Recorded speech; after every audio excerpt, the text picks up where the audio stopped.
It's crazy, right? Like, we look back at World War II and we see the dates, Yeah. the battles, all these names and places, but it's easy to forget that it like really transformed everything, like the world we live in now. It's hard to like built on the foundation of what happened during that conflict. And yeah, absolutely. And you've given me this document to go through. right. And it just brings it to life in a way that like a textbook never really could. Totally. You know, Yeah. so ready to like really do a deep dive into this. Let's do it. Okay. So one thing that this document really brought up for me was like Yeah. how the end of World War I kind of set the stage for World War II. You know, the Treaty of Versailles, which was supposed to be this, you know, agreement to bring peace, Right. Yeah. actually like fueled a lot of resentment and anger, especially in Germany. Yeah. You know, and it's interesting because we think a peace treaty Right. should bring peace. Right. Right. But in this case, it actually Backfired. It almost backfired. Exactly. And what's fascinating is how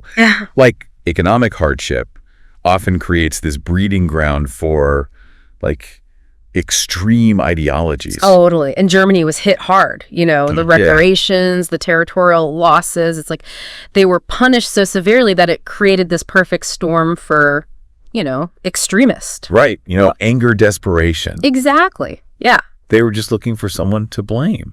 And then you have these charismatic figures like Hitler and Mussolini rising to power. Yeah. And what's interesting about this document is it actually goes into their backgrounds. Like, you know, who knew that Mussolini was actually named after a Mexican revolutionary? That was a wild fact. I was like, wait, what? I know. Like, what's the connection there? Right. So it kind of gives you this like Right. human side to these figures, you know? Yeah, exactly. I often think of them as just like dictators. These larger than life figures. Right, exactly. But they were products of their time. Yeah. You know, That's what. and you know, we think about Hitler, you know, starting out as a struggling artist. Oh, yes. Yeah. Wild. It's like, how did that even happen? That happened, right? Like Yeah. this guy who was like, Failed art student. yeah, a failed artist. Yeah. Ended up leading a nation into war. It's Well, and you know what's important to note is that his rise to power wasn't just some fluke. right. You know, he was very calculated. Yeah. You know, even the beer hall putsch, which was a failure, Yeah. actually it gave him notoriety. And put him on the map, right? Put him on the map. And then his time in prison, Yeah. he wrote Mein Kampf, Yeah. which basically laid out his whole It was like the blueprint. blueprint. Exactly. Wow. So, you know, he used those experiences Yeah. to build a following. Right. And to really hone his Ideology. message. Yeah. And this is where I think we see like a common thread with like the rise of fascism in general. Yeah. It thrives in these places where you've got economic instability, Right. social upheaval, political fragmentation. Yeah, like people are looking for answers. They're looking for answers. Yeah, looking for They want a strong leader. yeah, somebody to blame. Someone to blame. Yeah, and Hitler was really good at like stepping into that void. And you know what's scary is how effectively he dismantled democracy Oh, yeah. in Germany. Yeah. You know, he used that Reichstag fire, Right. which most likely the Nazis themselves started. Yeah, probably. Yeah. To just erode those civil liberties and go after his opponents. Right. And then you've got Goebbels, Oh, yeah. the propaganda machine, Right. Just like like, creating this aura of invincibility around Hitler, yeah. demonizing anyone who opposed him, Yeah. especially the Jews. Yeah, and it's like the document, you know, it leads up to Kristallnacht. Right. This terrifying night of just violence against Jewish businesses, synagogues. Right. It went from rhetoric to action. Yeah. Yeah. And it's like you can see the escalation. Yeah, the foreshadowing. The foreshadowing, yeah. It's really a stark reminder that these ideologies have real consequences. Right. It's like, this wasn't just talk. Yeah. There's a prelude to the Holocaust. Yeah, and it's wild because while all this is happening in Germany, Right. you have another totalitarian regime rising in the East, the Soviet Union under Stalin. Right. And the document paints a pretty grim picture of his rule, you know, the forced collectivization Yeah. of farms, the purges targeting even intellectuals and artists. Right. So you've got Stalin It's like, presenting himself as like this champion of the working class. Yeah. But it's all built on this foundation of fear and paranoia. yeah. Like anyone who he saw as a threat was eliminated. It's like two sides of the same coin in a way, right? Like In a way, yeah, they're both totalitarian regimes. Totalitarian regimes. But with completely different ideologies. Yeah, it's fascinating. It is fascinating. And it's crazy to think about this, right? You've got these two totalitarian regimes, Nazi Germany and Stalinist Russia, with like totally opposite ideologies. Right? But they actually found common ground. Yeah. The document talks about the Molotov-Ribbentrop Pact. Yeah. This non-aggression pact between them. Yeah. It really shocked the world at the time. Yeah. It's like they were enemies, but then they made this deal. And it's kind of mind-blowing when you think about it. Yeah. It wasn't just a temporary truce or anything. Yeah. It was a strategic move for both sides. Yeah. Hitler wanted to invade Poland and start his war in Western Europe. Right. And he didn't want to have to fight on two fronts. So this pact basically gave him the green light. Yeah, it did. And Stalin also benefited from it. Yeah. How so? Well, he got to expand Soviet territory in Eastern Europe. Oh, right. He annexed those Baltic states. Exactly. Latvia, Lithuania, Estonia. So it's like this pact, even though it seemed contradictory, Yeah. it actually helped both of them achieve their goals. In the short term, yeah. Right. It's almost like they were playing a really dangerous game of chess. Yeah, using each other as pawns. Exactly. But it obviously had some devastating consequences. Well, yeah, absolutely. Especially for the countries that were caught in the middle. Like Poland. Yeah, Poland got divided between Germany and the Soviet Union. Yeah. It's just brutal to think about. And, it also postponed that inevitable clash between these two ideological giants. Which eventually happened on the Eastern Front. Exactly. One of the most brutal parts of the war. And speaking of brutal, this document also dives into the Second Sino-Japanese War, which was already going on for years before World War II officially started. Right. And the atrocities committed by the Japanese Imperial Army, like the rape of Nanjing. It's hard to even comprehend the scale of the violence. It's just horrific. It's a reminder that World War II wasn't just confined to Europe. Right. It was a global conflict. Yeah, with multiple theaters. And each with its own unique tragedies. Yeah. The Japanese invasion of China was driven by their own imperial ambitions. Yeah, and this sense of racial superiority. Yeah. It's similar to the fascist ideologies we were talking about earlier. Yeah, there are definitely some parallels there. It's crazy how these ideologies of hate and conquest spread across continents. Yeah. It ultimately engulfed the entire world in this massive conflict. And as the war expanded, certain battles became turning points that really shaped the course of history. This document highlights two in particular. The Battle of Britain and the Battle of Stalingrad. Yeah. The Battle of Britain with those like dramatic air battles over England. Yeah, the skies were just filled with planes. It was like David versus Goliath with the RAF outnumbered but holding off the Luftwaffe. The Royal Air Force really showed their courage and determination in that battle. I did. And it wasn't just about aerial prowess. Right. It was a symbolic victory. It was. It showed that the Nazis could be defeated. Yeah, it really boosted the morale of the Allies. Yeah, and it emboldened resistance movements all over Europe. Absolutely. And then there's Stalingrad, a brutal months-long siege. Yeah, it was one of the most horrific battles of the war. It turned this once thriving city into just a wasteland of rubble and death. Right. This document doesn't shy away from describing the just awful conditions and the immense human cost. Yeah, it was a real meat grinder. It was. Hundreds of thousands of soldiers and civilians died. It's just hard to even fathom. It is. The document tells the story of Vasily Zaitsev. Oh, yeah. A Soviet sniper who became like a legend. He was incredibly skilled. Yeah, he was known for his accuracy and his role in boosting morale. Right. It's just one story among millions.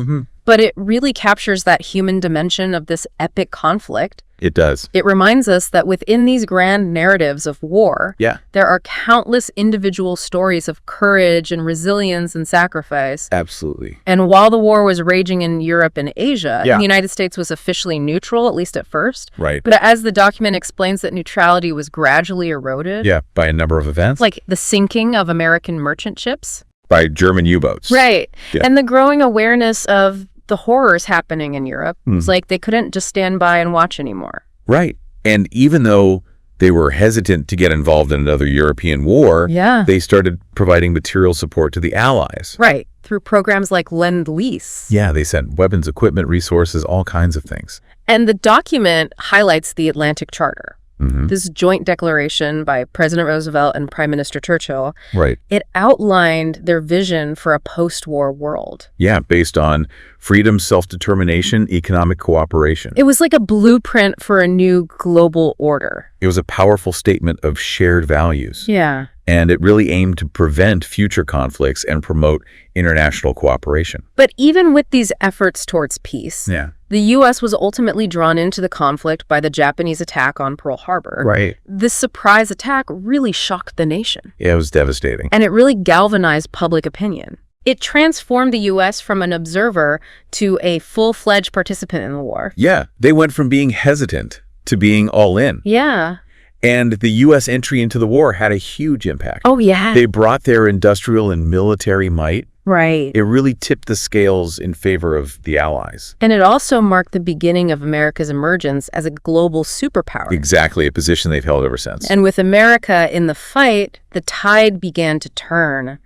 The document details the massive D-Day invasion. Oh, yeah. Allied forces storming the beaches of Normandy. June 6, 1944. Yeah, a daring operation that marked the beginning of the liberation of Western Europe. It was a monumental undertaking. What? Just the sheer logistics of it. Yeah, and the coordination. It really shows the collaborative nature of the Allied victory. Right, it wasn't just one nation. Yeah, it was a coalition of countries united against fascism. Exactly. And as the Allies pushed eastward, Yeah. the document talks about the brutal island-hopping campaign in the Pacific. Each island won came at a heavy cost. Yeah. The Pacific Theater was a whole different kind of challenge. It was. You had the terrain, the climate, the fanatical resistance of the Japanese soldiers. It was a brutal fight. Battles like Iwo Jima and Okinawa really showed the ferocity of the fighting and the sacrifices on both sides.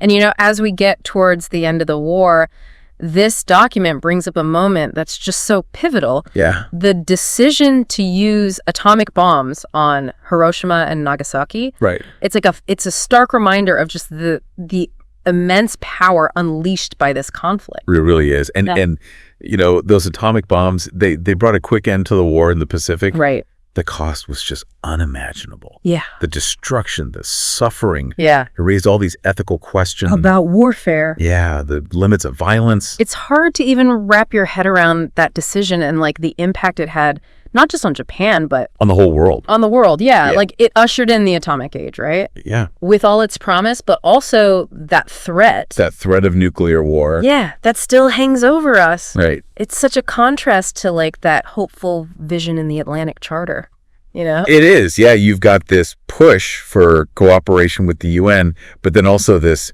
shadow. This looming threat of total annihilation. It's a complicated legacy, right? It is, yeah. I mean, on one hand, you've got these institutions like the UN trying to prevent future conflicts. Right. But on the other hand, you've got these forces of destruction that could wipe out humanity. And the human cost of this war is just staggering. Yeah. Millions dead. Cities destroyed. Yeah. Economies shattered. Generations scarred. Yeah. By the trauma of war. World War II really reshaped the entire world. It did politically, socially, economically. And it led to the rise of the U.S. and the Soviet Union as superpowers. Right. Setting the stage for the Cold War. Yeah, the world was divided. It's amazing how, like, this conflict that started with the invasion of Poland led to such a dramatic shift in global power. It is. Yeah, and what's interesting is that despite all the devastation, World War II also kind of accelerated some technological and social advancements. Oh, yeah, like what? Well, you know, the development of radar antibiotics, the changing roles of women in society. Right. It's like the war kind of forced innovation and progress in unexpected ways. It shows you that even in the darkest of times, there's still human ingenuity and resilience. Absolutely. So, you know, looking back at everything we've talked about, it's clear that this deep dive into World War II has been more than just a history lesson. It has been, yeah. It's really a journey through, like, the complexities of human nature, the consequences of ambition, and that enduring quest for peace. Absolutely. And I think it leaves us with some big questions, you know? Yeah. How do we learn from the past? Right. How do we prevent future conflicts? How do we balance freedom with security? How do we navigate this increasingly interconnected world? Yeah, with all its new challenges and threats. Those are some heavy questions. They are. And for anyone listening, keep exploring, keep digging deeper into those stories, the unsung heroes, the lessons learned, the echoes of this conflict that still resonate today. World War II wasn't just an event in the past. Right. It shaped our present, and it continues to shape our future. And as we grapple with these questions, I think the most important takeaway is empathy, understanding, and dialogue. Absolutely. Learning from the past, having those open conversations, striving for peaceful solutions. Hopefully we can create a future where the horrors of World War II are never repeated. Well said. Well, on that note, we wrap up our deep dive into World War II. Yeah. Thank you for joining us on this journey through history. And until next time, keep questioning, keep learning, and keep seeking those deeper connections that make the past relevant to our lives today.